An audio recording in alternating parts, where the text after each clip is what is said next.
ክርክሮችን ያስነሳው የቀነኒ ሞት ጉዳይ የተወሰነ ጊዜያትን ቢያሳልፈም ዛሬ የተሰማው መረጃ አንዳንዶችን ያስደሰተ ሌላውን ያስቆጣ ሆነዋል። ተወዳጁ ድምፃዊ አንዱዓለም ጎሳ በቀነኒ ሞት ጉዳይ ተጠርጥሮ በፖሊስ ቁጥጥር ስር ከዋለ በኋላ ፍርድ ቤት መቅረቡ ይታወቃል። ነገር ግን ዛሬ አንዱዓለም ጎሳ ጥፋተኛ ሆኖ ተገኝቶ የ13 ዓመት እስራት ተፈርዶበታል የሚል መረጃ ወጣ።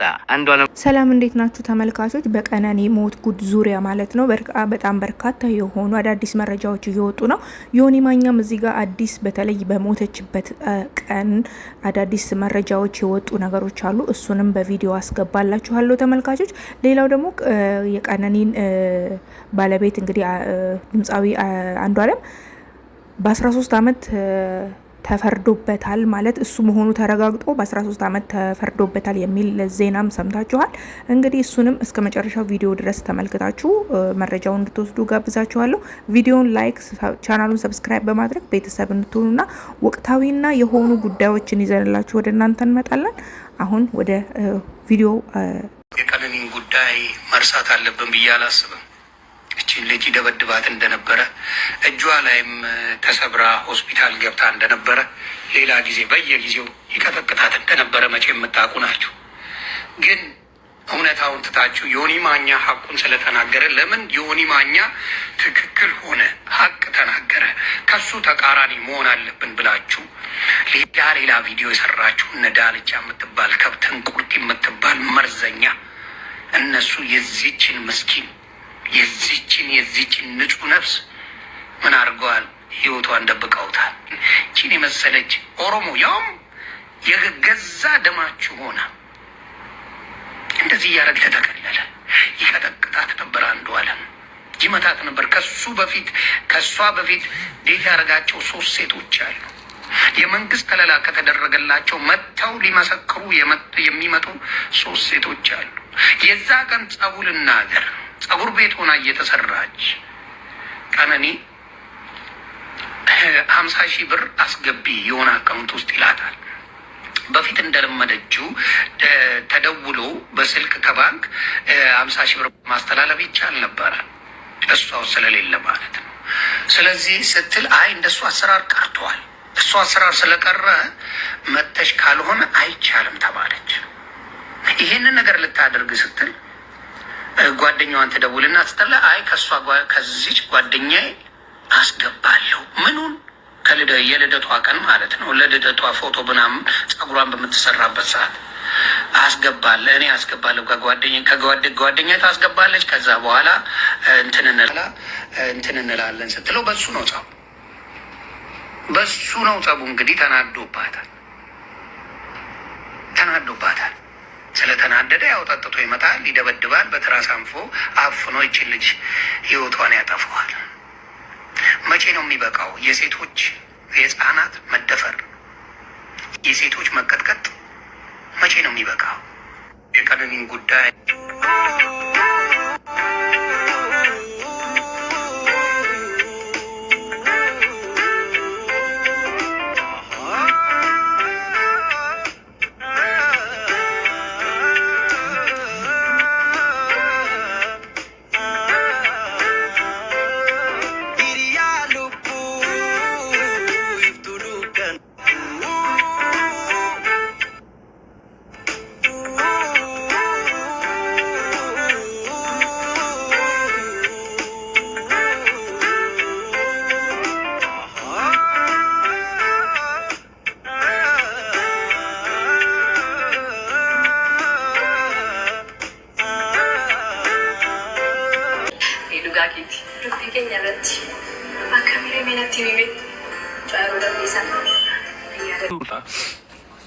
ሜካፕ ስትሰራ የነበረች ሴት፣ ቪዲዮ ፖስት ስታደርግ የነበረች ሴት ሌሊት ላይ ከ5ኛ ፎቅ ላይ ራሷን አጠፋች።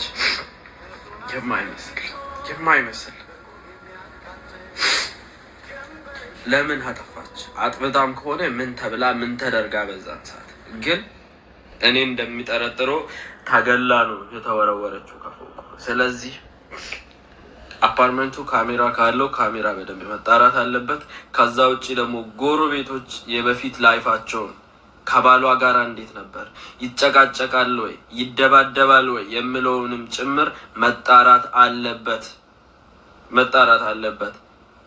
ራሷ አጠፋች ምናምን ጭራሽ አይመጣውም። እኔ ቀነኒን አቃታለሁ። ይህን አትወስንም። ሌላኛው መረጃ የቀብሩ ዕለት የቀነኒ ቀብር ዕለት ማለት ነው። እንግዲህ አንዷለምና የቀነኒ አባት ተገናኝተው ደበደበው የሚል አስተያየትም አይቻለሁ ማለት ነው። ይህንን በቪዲዮ እንደምታዩት ማለት ነው። የዚህን ማብራሪያ መጨረሻ ላይ አሰማችኋለሁ። እናንተ ቪዲዮ ነውት።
የሟች የቀነኒ አዱኛ የቀብር ስነ ስርዓት ላይ ነው እንግዲህ ይሄ እዚህ ጋር በምትስሉ ላይ የምታዩዋቸው አባቷ ናቸው።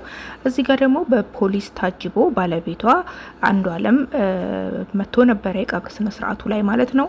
ሁለቱም እንግዲህ እጅግ በጣም በጥልቅ ሀዘን ውስጥ ነበሩ። ያው እንግዲህ ሰው በዚህ አይነቱ ሲቹዌሽን ውስጥ ቢኮን ማን ምን ሊያደርግ እንደሚችል ምንም ነገር መገመት አይቻልም። አያደርስብኝ ብቻ ነው የሚባለው። እንግዲህ ለአባቷን በጣም ተንገብግበዋል። እዚህ ጋር የልጃቸውን ባለቤት አግኝተው ለማናገር ነው እንግዲህ እዚህ ጋር ግብግቡ ማለት ነው። እና እንግዲህ በዚህ ሁኔታ ፖሊስም የሟችን አባት የቀነኒን አባትና አንዷለምን ማገናኘት አልፈለገም። እንግዲህ እሳቸውንም ይዘዋቸዋል እንደምታዩት። እዚህ ጋር ደግሞ በፖሊስ ከፊት ለፊቱ ፖሊስ ያለው ደግሞ እንግዲህ አንዷለም ነው። እንግዲህ በዚህ ሁኔታ ሲዘዋወር የነበረው ወይም ደግሞ የቀነኒ አባት አንዷለምን ደበደቡት የሚለው መረጃ የተሳሳተና ይሄም ደግሞ በቀብር ስነስርዓቷ ላይ የተካሄደ መሆኑን እገልጽላችኋለሁ ተመልካቾች። ሌላው ደግሞ መግቢያ ላይ እንዳስደመጥኳችሁ 13 ዓመት ተፈረደበት የሚለውን ዜና አሁን አሰማችኋለሁ። በርካታ አስተያየቶችን እያስተናገደ ያለው ድምፃዊው አንዷለም ጎሳ በቀነኒ ሞት ተፈርዶበት የ13 ዓመት ጽኑ እስራትና የገንዘብ ቅጣት ተበይኖበታል የሚል ሰዓት የአዲስ አበባ ፖሊስ መግለጫ መስጠቱን ተመልክቻለሁ። አርቲስት አንዷለም ጎሳ ፍርድ ቤት መቅረቡና 13 ዓመት ጽኑ እስራትና 21 ሺህ ብር የገንዘብ ቅጣት ፍርድ ማሳለፉንም የቲክቫ ኢትዮጵያ መረጃ አሳይቷል። ታዲያ በማረሚያ እንዲቆይ ተወስኗል። ተመልካቾች ይህ ቪዲዮ ከተለያዩ ቪዲዮዎች ላይ ተቆራርጦ የተቀነባበረ ሀሰተኛ መረጃ መሆኑ ተረጋግጧል። ሲቀጥል ደግሞ ድምፃዊ አንዷለም ጎሳይ በቀጠሮ ላይ ነው። ፖሊስ ተጨማሪ የፍርድ ቤት ቀጠሮ ዕለት ተጨማሪ 14 ቀን በመጠየቁ ተጨማሪ የምርመራ ጊዜ ስለሚያስፈልገው ፖሊስ እንግዲህ አንዷለም በእስር ቤት ውስጥ ነው የሚገኘው እንጂ ፍርድ አልተሰጠበትም ማለት ነው። ተመልካች የመራረጥንላችሁን ዜና በዚህ አብቅቻለሁኝ። ቻናሉን ሰብስክራይብ፣ ላይክ በማድረግ እውነተኛና የሆኑ መረጃዎችን ከዚህ ቻናል ማግኘት ትችላላችሁ። እያላችሁበት የዓለም ዳርቻ ሰላም፣ ጤና፣ ፍቅርን፣ በረከትን ተመኘንላችሁ። አበቃው። በሌላ መረጃ እስከምንገናኝ ቻው።